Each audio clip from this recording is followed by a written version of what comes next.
It's been brutal as expected, but you know, hopefully once they get some experience, they'll be better. We'll see. Who knows? Rebuilding the jets or building that church or cathedral in Barcelona, what's going to take longer? Nobody will ever know. But in the top left side of Lightshade, we are looking at the main base of a Canadian Protoss player. It is DisK.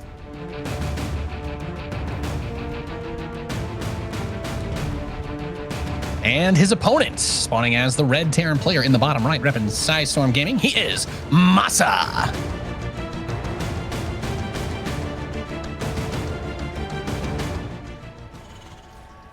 And, well, I was memeing about this during our break, but I was like, you know what? Yeah, MaSa, proxy racks probably throw something out there. I did say 3 racks just to be completely transparent, but not surprising at all to see. And it's tricky because when you scout a player like MaSa, especially as a Protoss, and you see there's no barracks, that doesn't really tell you anything because he is absolutely the worst defender in NA, or actually I think of any professional Terran player that I've ever had to cast more than a handful of times. But Kev, he does this almost religiously. He'll build it in his third, he'll build it in the back of his main, he'll build it in the corner of his natural. So for DisK, you actually do have to check everywhere because it could be a proxy, but it's also equally likely that it's not. Even if he doesn't build it in his own main base, he's just MaSa's kind of a freak when it comes to placing his barracks at the start. I have to be honest. And that's a tech lab, but normally if they want to go Marauders, it's 2 barracks Marauder, but I guess it's just going to be single barracks Marauder. This will be awesome if DisK decides to never get a battery. If DisK does get a battery, then it should be a little bit less awesome. I have to admit, Nate, I was Googling how long did it take to build the Cathedral of Barcelona. It was 133 years, which is still going to be quicker than the Jets will ever rebuild. I was going to say, it's been somewhere around, I hate to use, this is, okay, I'm not going to go there. But yeah, it's been about 52, 53 years, I think, since we were in a championship. 1969 was when they won it all, and they haven't been back to the championship game since. It's been a long time. I just love hearing you talk about the Jets because every season you're such a sweet fan. You always get your hopes up, new coach, new quarterback, and I'm like, I've been your friend for a while, Nate, and I've heard this story so many times. And I'm like, I don't think you guys will ever rebuild. This is just who you are. Yeah, well, you know, I've always been of the mind that determination and tenacity are no battery characteristics. But there's nothing here to stop this. 2 Marauders show up. It's just an Adept. Adepts don't really trade that well against these bad boys. I'm kind of surprised he doesn't try to put a bunker in the middle here. Oh, okay. He was. Oh, the Stalker came out the wrong side, though. That means it's going to be impossible to keep this Stalker alive. Marauders will tag it. Marauders will kill it. And there is another Marauder granting high ground vision. DisK is in a lot of trouble. The probes are going to try to get the surround off. But that's not going to happen. The probes even attacking the rocks there for a split second. 1 Marauder does finally fall, but I think we can call this game ending damage. Unless, I guess, the Stalker pops, the battery will live. You should kill the battery always. Shooting at the Stalker is pointless. Now even a Hellion shows up. I guess DisK does have an expand. I like that he's slowing down the Stalker, so now the Hellion can go to town on the probes in the main base. This is really cool stuff by MaSa. Yeah, MaSa playing with the synergy of these units. This is one of those games where he didn't. It's not like over. The Stalker should still be able to get back down to the shield battery here. So he's like, okay, I'll just keep trading against probes. This is what we call getting MaSa'd. Is, you know, we go into this analysis. We talk about, okay, yeah, is he full-time pro? Is he doing crazy stuff all the time? The answer, generally speaking, no.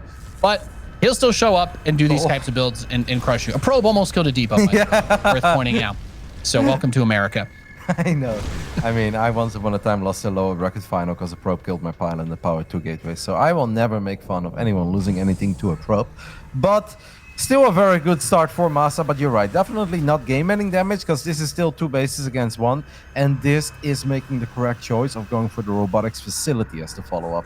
If he would have gone Twilight here or even Stargate and then go Phoenix and you have no detection, he end up losing 15 extra workers against Cloak Banshees.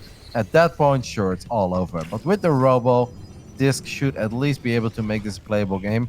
I gotta say, though, I am proper shocked that he didn't want to build a battery on the low ground when his first gateway is on the low ground, too, and his first pylon. And you're playing against a MaSa who's going for a 1-base opening. Like, if you're not getting a battery, then will you ever get a battery? You know what, Kev? That's one of those questions I'm not sure I'm intelligent enough to give you an answer to. But what I can tell you is that the Hellion's going to run by the ramp. run by the wall. Widowmine will burrow underneath the force field, and the Hellion does get destroyed, but now he's zoning him out of this weird spot. And I'm kind of wondering if there's no detection here, or okay, never mind. The observer is about to come in. I was going to say, he's just going to try and push the wall down a little bit. Some poking there, but no. Okay, good play. DisK recovers nicely. He's going into his Robo Bay.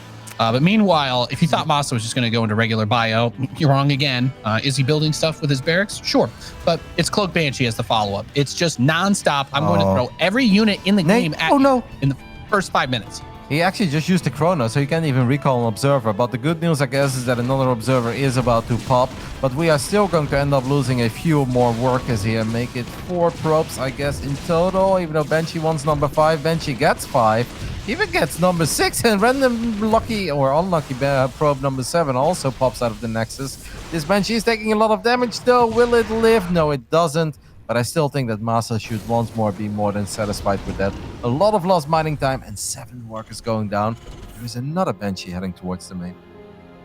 Yeah, and this is MaSa in a nutshell. It's just going to be stuff like this. He tries to keep it nice and scrappy, give you very little time to build up and defend, and then he's actually pretty decent with running the macro stuff back home once he gets going. So I fully expect that as Stim completes, after all of this damage is done, we're going to see him just march right down the field and try to try to punch it in. And that's what's going to be the big challenge for DisK is, can he get the 3rd base? Can he defend it? I'm not even sure if you can. I'm not even sure if it's worth trying, because it's almost guaranteed that MaSa is going to just bring everything when he gets those bio upgrades done.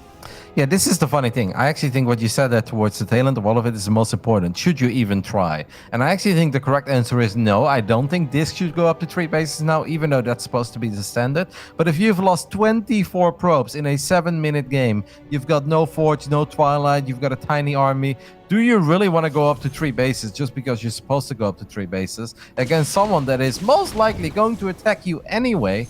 I think the answer is no. It would actually be a lot better for DisK to just try to get a really big army on 2 bases. And if MaSa then goes up to 3 bases, you can always go up to 3 bases too.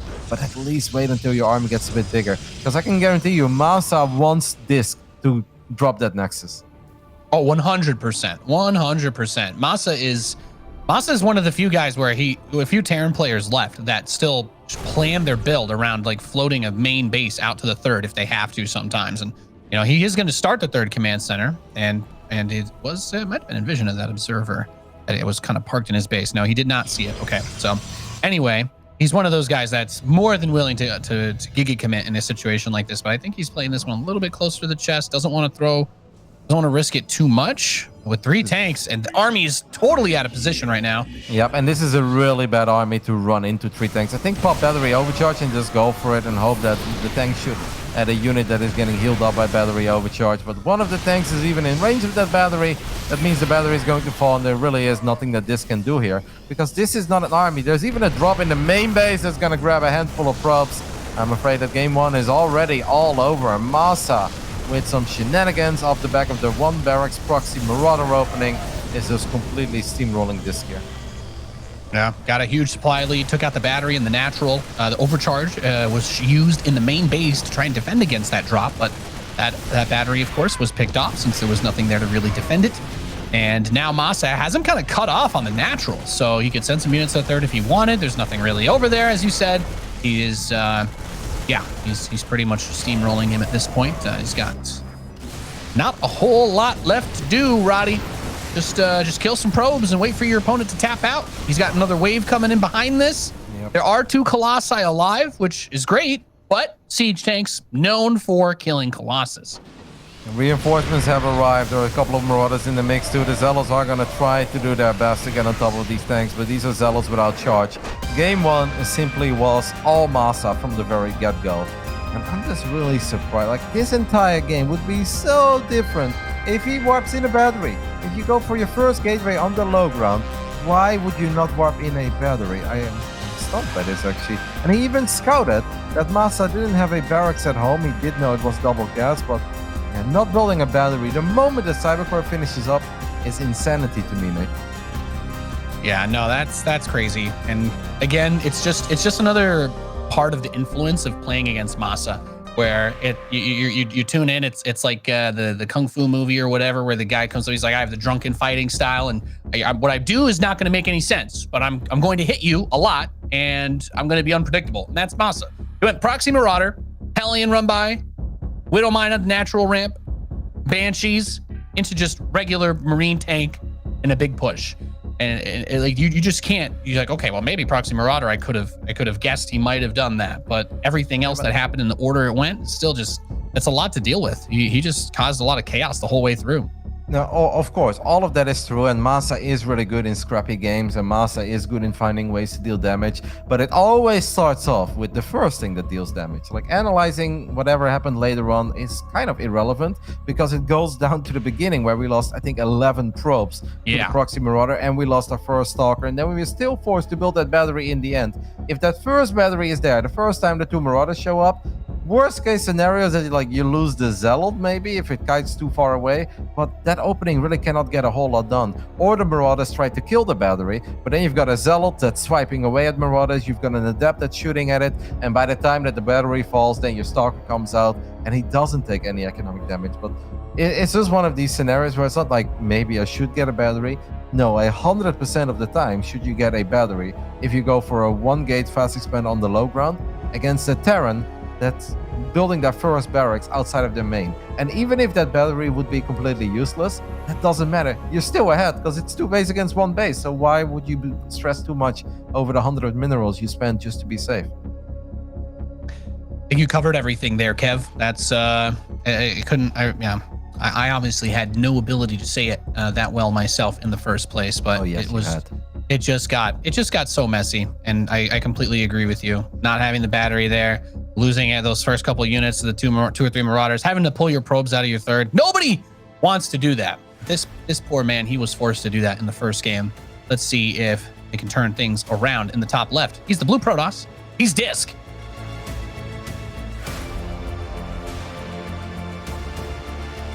So many Canadians, by the way, in the playoffs. Suddenly realized, like Trigger, DisK, MaSa, Scarlet. They're taking over, Nate. In the bottom right side, over Romanta side, we're looking at the main base of the man who has just taken the 1-0 lead in our final best of 5 of the day. Still representing Psystorm Gaming, this is MaSa.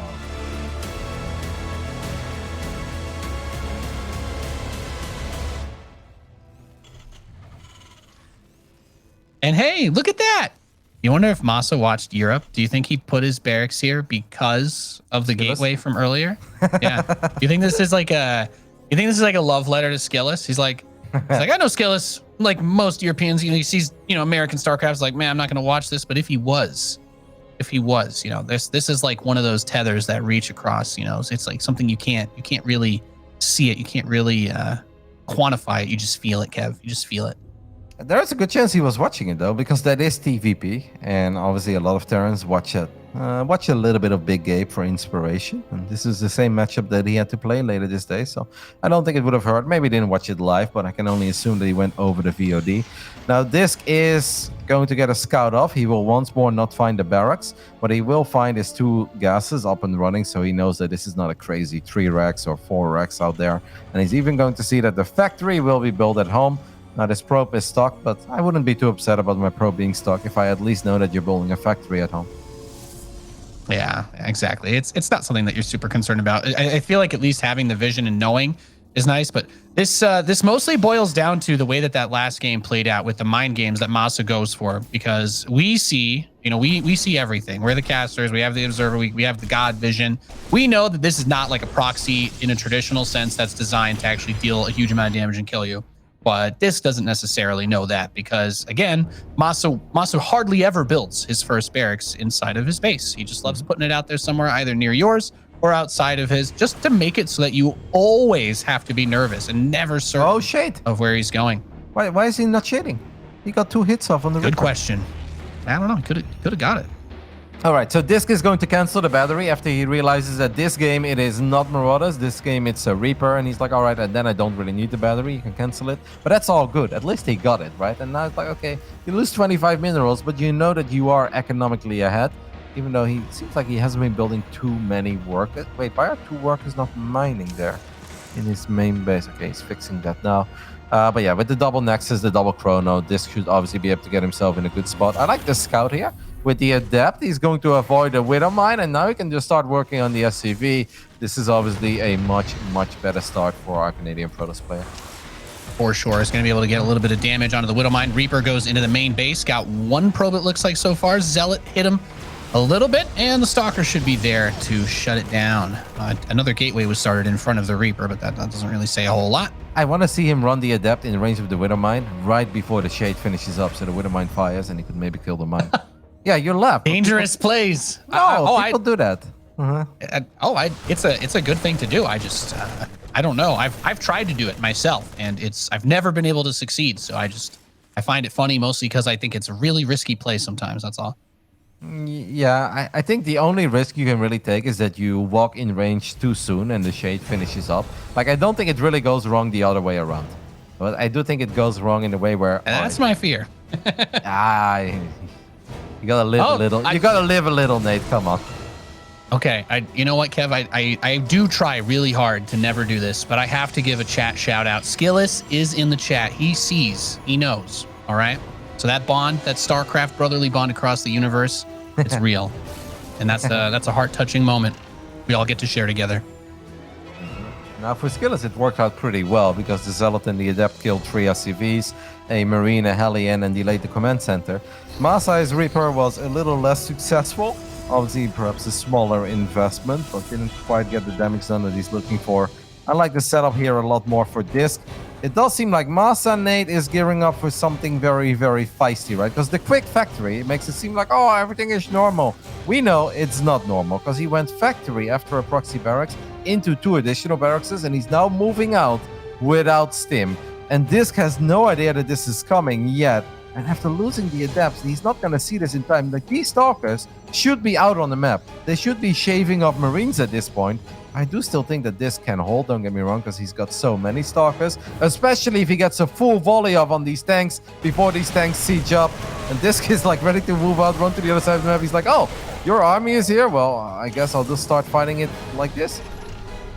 Yeah, I think that's a really good point to bring up too. I mean, especially without stim being done, doesn't have that mobility option to engage or force the fight against this. And I think especially with the Warp Prism there's not a whole lot of opportunity, but he could have done a little bit more. You're 100% right. If he'd just out on the map a little bit. Yeah, but the fact that he moved out, it still changes everything. Even he saw it this late, right? It still changes everything. Because imagine if he sees it the moment those 2 tanks siege up at the bottom of his ramp.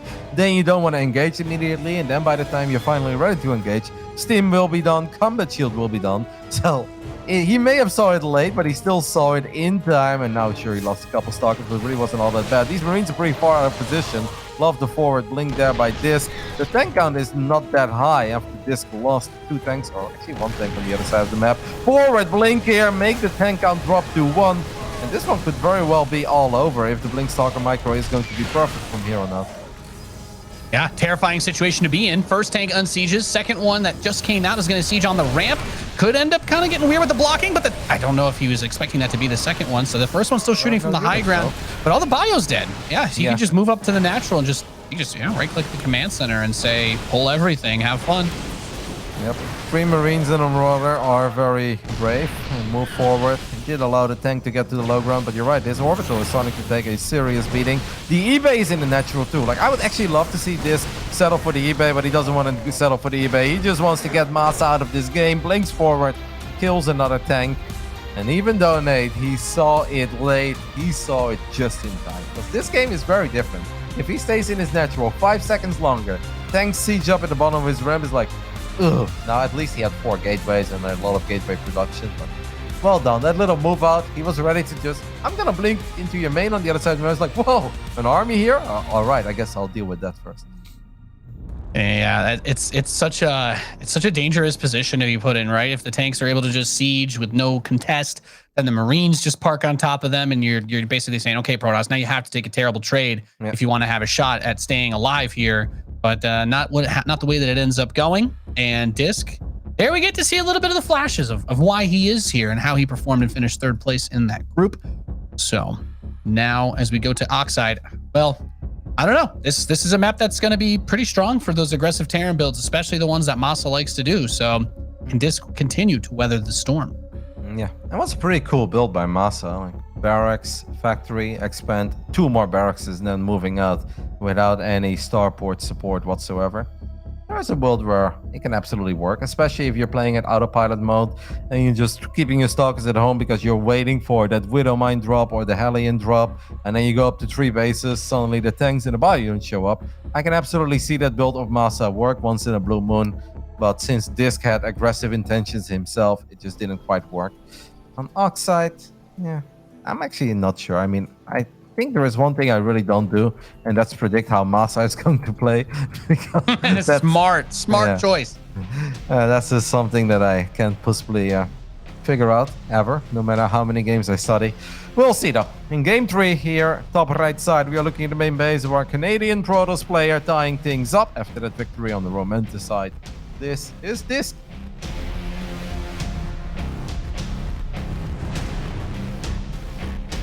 And his opponent, who is about to be building a barracks outside of DisK space, the red Terran player. He is MaSa. Wow, he didn't do it. I mean, this is where DisK is going to check every corner of the map besides the main. He's like, I know it's out there somewhere. It's there. I swear. Look, DisK, honey, you know that your match was like 3 days ago. Okay, I made you some tortellini. It's gonna be okay. Or sorry, wrong country. I made you some fries, right? The poutine. I made you some poutine. It's okay. There's no barracks. It's like, check outside the door. I just check outside the door one more time for me. You check my closet too. Flips the table. Food flies everywhere. He's here. He's somewhere nearby. Slams open the fridge. He's like, are you hiding? The freezer, man. No, it's not here, babe. It's just not here. All right, but DisK knows. He got into the main base of MaSa, sees that the first barracks is there. In a weird way, that is kind of terrifying. It's like, all right, what else? What else? It can't be this easy. It's in his main base. It can't be the factory. The factory's somewhere else. Is it in my main already? It's like, no. Now he actually sees the commands and he's like, all right, deep breath. He's like, okay, I guess we're just playing a game. He's like, man, I prepared for everything, but not this. Like, how do I do this again? How do you play in normal PvP? Oh, he's like, he's just gotta take a second. It's almost the time where you're like, okay, maybe I'm having that fake lag. You just need that pause. Just take a deep breath, just a real deep breath. Just let it out and whew. Get ready for what will hopefully be a more normal-ish game.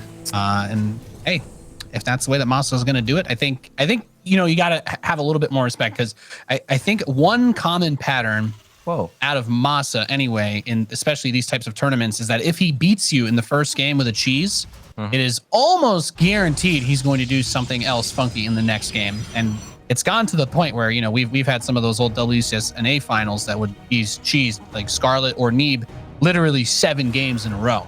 And sometimes he's won and sometimes he's lost, but that's the way that it goes. He's just that random and unpredictable. Yep.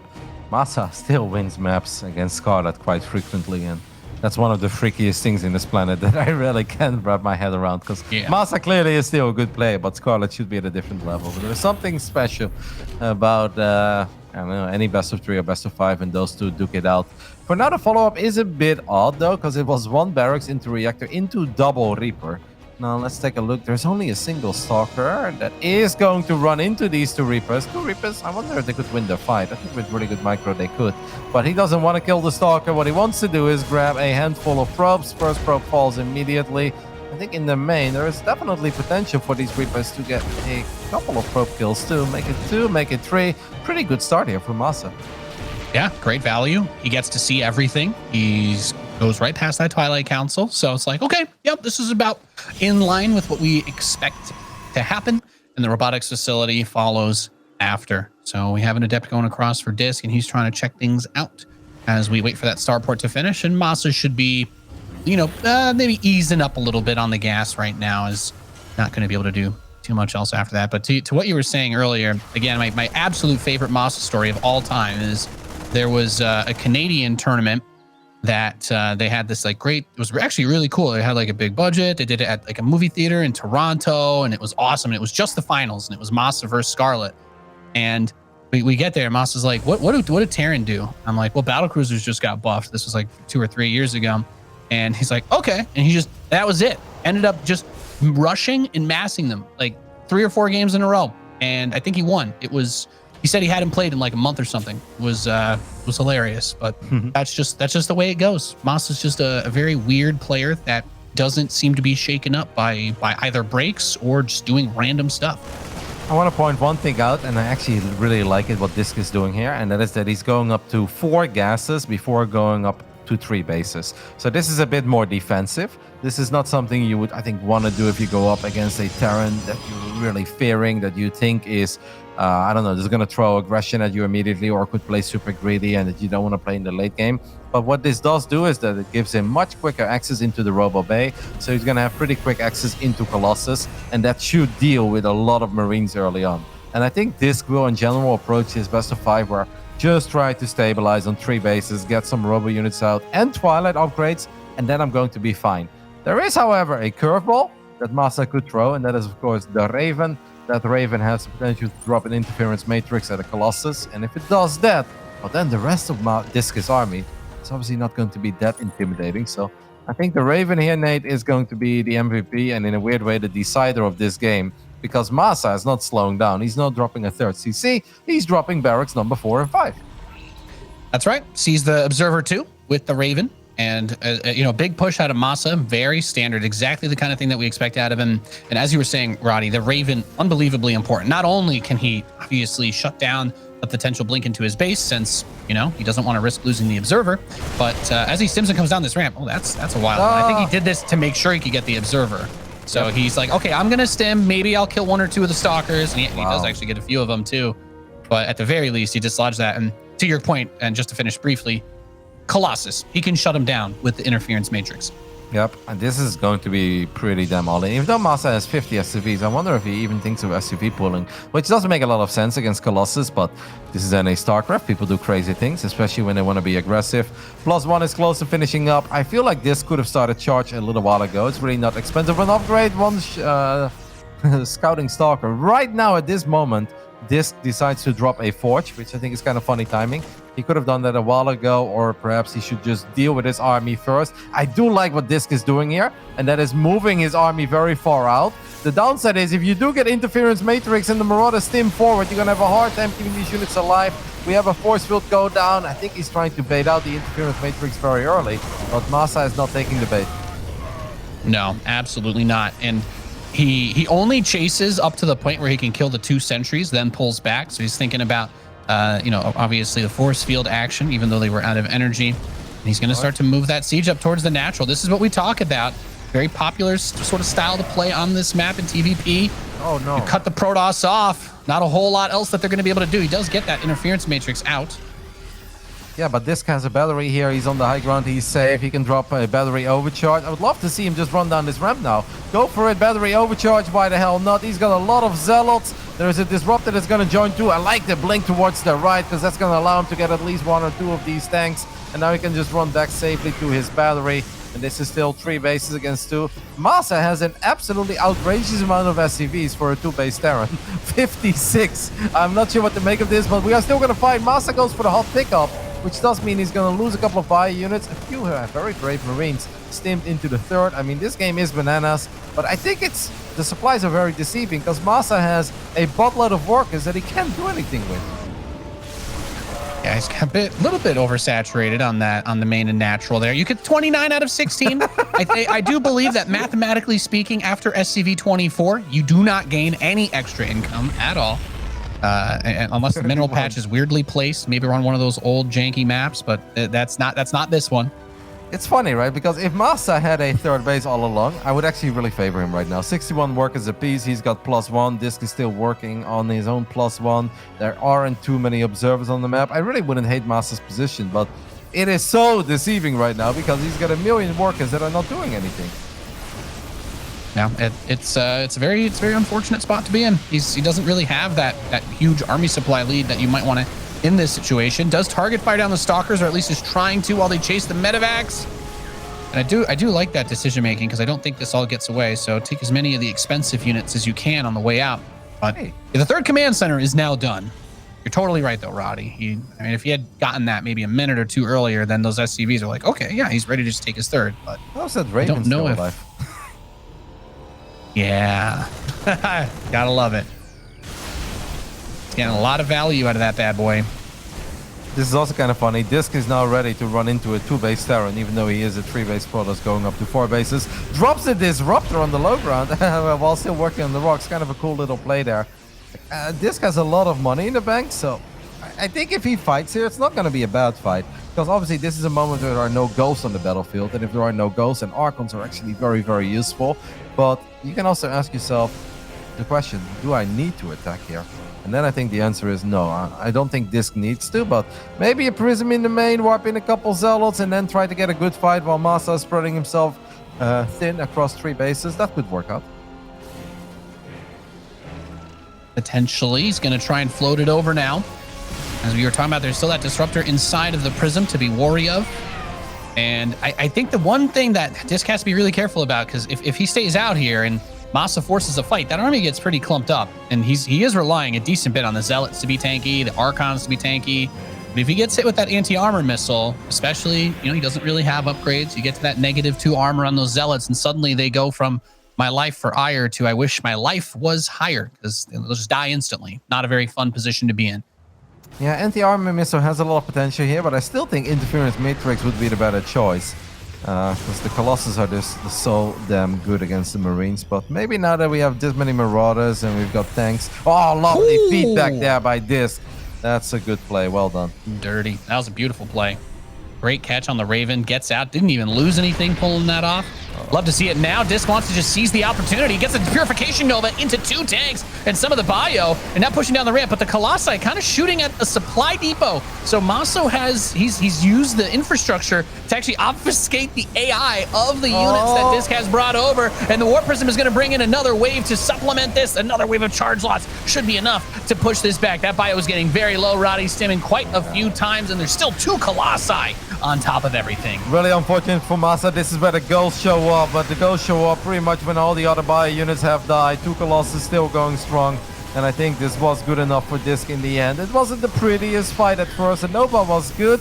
Then I think we derped a little bit, but because MaSa chased all of his units lined up, and the Colossus shots at the ramp were marvelous. I think DisK could have picked up one of the Colossus because it was like 1 Viking shooting at it, but it doesn't really matter. These are the playoffs, and the only thing that really matters is winning, and DisK will take the 2-1 lead in our final best of 5 of the day. Pretty fun one, I guess, but I think the best move was meeting the first move out of MaSa in the center of the map, right? Because he bought a lot of time for Zealot charge to finish up, and then he got himself in a good position in his own natural. And I think once DisK just kept all 3 bases safe, yeah, he was in a pretty sweet spot. Even though MaSa had 61 SCVs, they were spread across 2 mineral lines.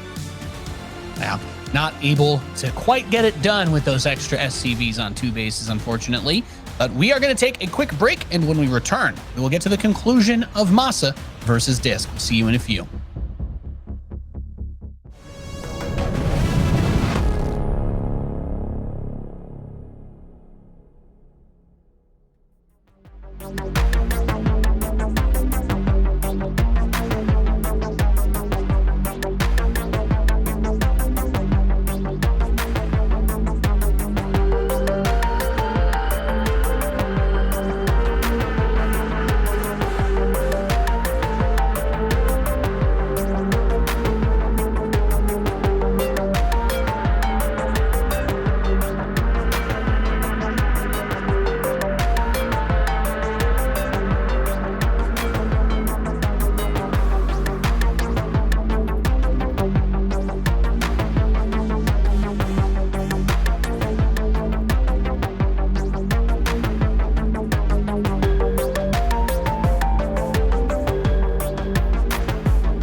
Welcome back, ladies and gentlemen. We have just pressed the start game button, literally right as it's come back to us. So you haven't missed anything. We know you're very excited to see how MaSa versus DisK ends, aren't we, Roddy? Absolutely. Our next map will be Blackburn. And where will the first barracks be built? That's my big question right now. I just have a burning desire to figure out where that first is. I think in the slow zone, near his own main base. Oh, good one. Okay, before the game starts, I'll say he'll build it in his third. There you go. All right, let's see. Let's see who wins. All right, I guess we are loaded in. Introduce the players, Nate. Introduce the players. As we are ready to go in the bottom right, we have the blue Protoss player. He is DisK. Of course, the winner of this series will move on into the top 6 of the DreamHack Masters Winter NA 2021. In the bottom left side, we are looking at the main base of our Canadian Terran player. His tournament life is on the line. It is MaSa.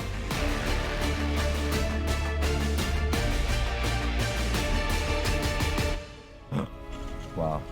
Man, don't you just hate it when everything doesn't go the way that we both hoped it would? Shame. It's double gas though as an opener. That's a bit different. It's a very quick second refinery.